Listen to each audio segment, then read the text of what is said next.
Welcome back students इस video lecture में हम अगेन डिस्कस करेंगे evidences of evolution. Evidences of evolution previous video में हम डिस्कस कर रहे थे मॉर्फोलॉजिकल एविडेंसेस। बहुत सारे एविडेंसेस हम प्रीवियस वीडियो में डिस्कस कर चुके हैं, similar early development, gradual modification, उसके बाद होमोलॉगस ऑर्गन, एनालॉगस ऑर्गन। अब कुछ चीजें और हैं मॉर्फोलॉजिकल एविडेंसेस में, वो क्या है? Next is the connecting links. Connecting links क्या होता है? कनेक्टिंग लिंक्स ये बेसिकली ऑर्गेनिजम्स होते हैं या ग्रुप ऑफ ऑर्गेनिज्म होता है जो दो ग्रुप ऑफ ऑर्गेनिज्म के कैरेक्टर्स अपने अंदर शो करता है। यानी जो दो ग्रुप ऑफ ऑर्गेनिज्म हैं उन दो के बीच में उसके कैरेक्टर्स होंगे। हम एग्जांपल लेते हैं, फॉर एग्जांपल हम लंग फिश के एग्जांपल लेते हैं। लंग फिश प्रोटोप्टेरिस एक ऐसी फिश है, मोस्टली फिश में लंग्स नहीं होते हैं, मोस्टली फिश में गिल्स होते हैं for the respiration. But lung fish यानी इसमें लंग्स भी हैं और गिल्स भी हैं। तो ये कनेक्टिंग लिंक है किसके बीच में? फिश और एम्फीबियन के बीच में। एम्फीबियंस, फिश और एम्फीबियंस के बीच में कनेक्टिंग, यानी इसमें फिश लाइक कैरेक्टर भी हैं और एम्फीबियन लाइक कैरेक्टर्स भी हैं। दूसरा है Peripatus. It is connecting link between Annelida and Arthropoda. Arthropoda और एनेलिड्स के बीच में कैरेक्टरिस्टिक ये शो करता है, यानी ये एनालिड जैसे कैरेक्टर भी शो करता है और आर्थ्रोपोड जैसे कैरेक्टर भी शो करता है। आर्थ्रोपोडा का इंपॉर्टेंट कैरेक्टरिस्टिक फीचर है उनकी फीट्स होते हैं, यानी उनके यहां लेग्स होते हैं, लेकिन एनालिड्स में लेग्स नहीं होते हैं, उनकी बॉडी पे सेगमेंट्स होते हैं। ये जो पेरिपेटस है ये दोनों कैरेक्टर शो करता है। सो ये दो ग्रुप ऑफ ऑर्गेनिज्म के कैरेक्टर्स शो करता है। उसके बाद egg laying mammals. Mostly mammals जो होते हैं वो एग ले नहीं करते हैं। मैमल्स अपने यंग वंस को डायरेक्टली बर्थ करते हैं और अपने यंग वंस को दूध पिलाते हैं। लेकिन यहां हम बात कर रहे हैं एग लेइंग मैमल्स, यानी ये एग भी ले कर रहे हैं लेकिन अपने बच्चों को दूध भी पिलाते हैं। यानी एग ले करना जो है ये इनका रेप्टाइल कैरेक्टर है, रेप्टिलियन कैरेक्टर है, और अपने बच्चों को दूध पिलाना ये कैरेक्टर मैमेलियन कैरेक्टर है। यानी ये कनेक्टिंग लिंक बिटवीन किस किस के बीच में है? ये रेप्टाइल्स के बीच में एंड मैमल्स के बीच में। मैमल्स और रेप्टाइल्स के बीच में ये कैरेक्टरिस्टिक शो कर रहे हैं। उसके अलावा यूग्लिना काफी इंपॉर्टेंट ऑर्गेनिज्म है और हम यूग्लिना के बारे में प्रीवियसली पढ़ चुके हैं। यूग्लिना इस तरह का एक ऑर्गेनिज्म होता है। ये कैरेक्टरिस्टिक्स शो करता है प्लांट और एनिमल कैरेक्टर, यानी एक कनेक्टिंग लिंक बिटवीन किस किस के बीच में है? प्लांट्स और एनिमल के बीच में। तो यूग्लिना एक ऐसा ऑर्गेनिज्म है जो प्लांट लाइक कैरेक्टर भी शो करता है और एनिमल लाइक कैरेक्टर भी।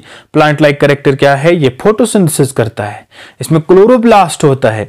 और एनिमल लाइक कैरेक्टर क्या है? ये एनिमल की तरह मूव करता है, मोटाइल है।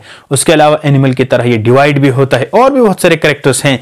तो कनेक्टिंग लिंक क्या होते हैं? Which shows the characters of the two group of the organisms. Next morphological evidences में हमें नेक्स्ट चीज होती है वेस्टिजियल ऑर्गन्स।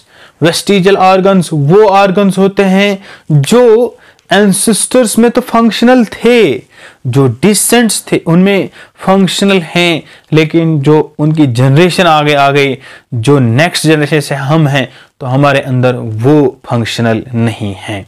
डिफरेंट एग्जांपल्स हैं लाइक टेल बोन। एंसेस्टर्स में कहा जाता है कि टेल बोन्स उनके अंदर मौजूद थी, लेकिन with the modification tail bone जो है इसका कोई फंक्शन नहीं रहा। उसके बाद निक्टेटिंग मेम्ब्रेन को थर्ड आईलिड भी कहा जाता था। ये हमारी आई को क्लीन करने में हेल्प करती थी, लेकिन इसका अब कोई फंक्शन नहीं है। निक्टेटिंग मेम्ब्रेन का कोई फंक्शन अब नहीं मौजूद है। नेक्स्ट अपेंडिक्स या हम वर्मीफॉर्म अपेंडिक्स भी कहते थे। एंसेस्टर्स में ये फंक्शनल था और ये सेलुलोज को डाइजेशन में मदद करता था। यहाँ पर कुछ माइक्रोब्स होते हैं जिसकी वजह से डाइजेशन होती थी, लेकिन अब अपेंडिक्स तो मौजूद है लेकिन इसका कोई फंक्शन नहीं है, और वो डाइजेशन ऑफ सेलुलोज कोई और माइक्रो हमारी जो इंटेस्टाइन में होता है उसकी वजह से होता है। और इसके अलावा auricular muscles, यार वी कैन से दैट पीना, दिस स्ट्रक्चर कहते हैं एंसेस्टर्स में ये जो पीना था ये काफ़ी हेल्पफुल था। और ये किस तरह से हेल्पफुल था, ये साउंड को रिसीव करने में मदद करता था। जिस डायरेक्शन से साउंड आती थी उसी डायरेक्शन में ये मसल्स मूव करते थे, लेकिन विद द मॉडिफिकेशन ये मसल्स मूव नहीं करते हैं। और भी बहुत सारे वेस्टिजियल ऑर्गन्स हैं like wisdom teeth, higher ages में आते हैं, लगभग 30 एज क्रॉस करने के बाद ये टीथ आ जाते हैं, उनको हम विजडम टीथ कहते हैं, और इनका भी कोई फंक्शन नहीं होता है। उसके अलावा next is important morphological evidence, that is एटाविज्म। What is एटाविज्म? एटाविज्म का मतलब है ऑर्गेनिज्म के बॉडी के अंदर कुछ ऐसी मॉडिफिकेशन हो जाएंगी जो कभी उसके एंसेस्टर्स में मौजूद थी। तो we can say that reversal of the ancestral characters within the organism, reversal of the ancestral character in the body of the organism. अचानक से उसकी बॉडी में कुछ ऐसे कैरेक्टर्स आ जाएंगे या बाय द बर्थ ही ऐसे होंगे और वो कैरेक्टर्स उसके एंसेस्टर्स में मौजूद हुआ करते थे। लाइक कुछ बेबीज ऐसे होते हैं जो बॉर्न करते हैं with the tail, baby born with the tail, baby जो है उनके बॉडी के ऊपर टेल भी होता है। उसके अलावा presence of the dense hair, यानी इंसानों के अंदर बॉडी के ऊपर अगर बहुत घने हेयर्स ग्रो हो चुके हैं, कहते हैं कि प्रीवियस एंसेस्टर्स जो थे उनकी बॉडी के ऊपर ये हेयर्स हुआ करते थे। उसके अलावा presence of the large canine, This is all about the morphological evidences. Now, next important evidence, that is embryological evidence. Embryological evidence में हम देखेंगे कि किस तरह से एम्ब्रियोलॉजी प्रोवाइड करती है evidence toward the evolution. First is the similar early development. कहा जाता है कि जो ऑर्गेनिजम्स है उनकी डेवलपमेंट एक ही जैसी थी अर्ली स्टेजेस पे। क्या होता है, पहले सेल ज्वाइन हो जाते हैं और बन जाता है जाइगोट। जाइगोट जब ज्वाइन हो जाता है, जाइगोट बनने के बाद इसकी क्लीवेज हो जाती है, और क्लीवेज होने के बाद इसका स्ट्रक्चर क्या बन जाता है, मरुला। मरुला के बाद ब्लास्टुला, ब्लास्टुला के बाद गैस्ट्रुला, और गैस्ट्रुला के बाद अल्टीमेटली क्या बन जाता है, फेटस बन जाता है। इस तरह से कंप्लीट अर्ली डेवलपमेंट हर एक में सिमिलर है जितने ऑर्गेनिजम्स हैं। दूसरी बात है रिजेम्बलेंस ऑफ वर्टिब्रेट एम्ब्रियो।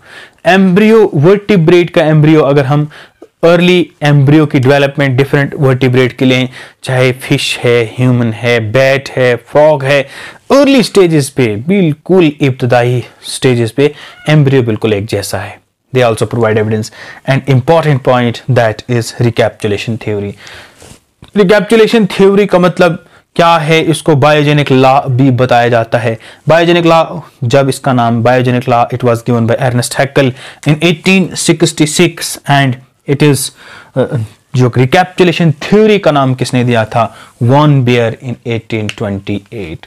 इस थ्योरी में क्या होता है, ऑन्टोजिनी रिपीट्स फाइलोजेनी। ऑन्टोजिनी का मतलब क्या है, life history, life history of an organism. और ये जो फाइलोजेनी होती है ये होता है evolutionary history. It is evolutionary history, life history and evolutionary history.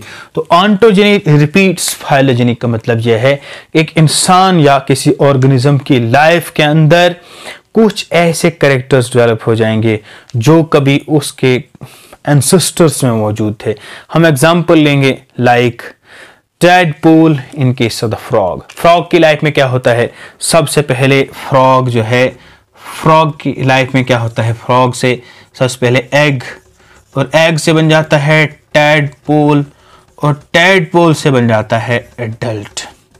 कहते हैं ऑन्टोजेनी, यानी इसकी लाइफ हिस्ट्री में एक स्टेज आ जाती है टैडपोल, और टैडपोल एक ऐसी स्टेज है उसकी बॉडी पे टेल होता है, उसमें गिल्स होते हैं जिसकी वजह से वो रेस्पायर करता है, टेल की वजह से स्विम करता है।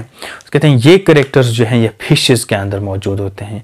फिशेस में गिल्स होते हैं, फिशेस में टेल होता है, फिन्स होते हैं जिसकी वजह से वो स्विम करते हैं। कि नहीं, इसका मतलब यह है कि फ्रॉग जो है ये मॉडिफाई हो चुका है और इसके एंसेस्टर्स फिश थे, और फिश ही जो मॉडिफाई होकर फ्रॉग बनी है। इसी को कहते हैं रिकैप्चुलेशन थ्योरी, और इसी को कहते हैं ऑन्टोजेनी रिपीट्स फाइलोजेनी। और फ्रॉग की लाइफ हिस्ट्री में एक ऐसी स्टेज आ गई जो स्टेज जो फिशेस थी, जो इसके एंसेस्टर्स थे, उससे इसके अंदर फिर और मॉडिफिकेशन हो गई और ये एडल्ट बन गए और इसमें फिर लंग्स भी आ गए और ये फिर लैंड पे भी रहने लगा। ओवरऑल इस तरह से उसमें मॉडिफिकेशन हुई। This is all about the evidences, about embryological evidences. Stay tune, watch the video, like and share the video.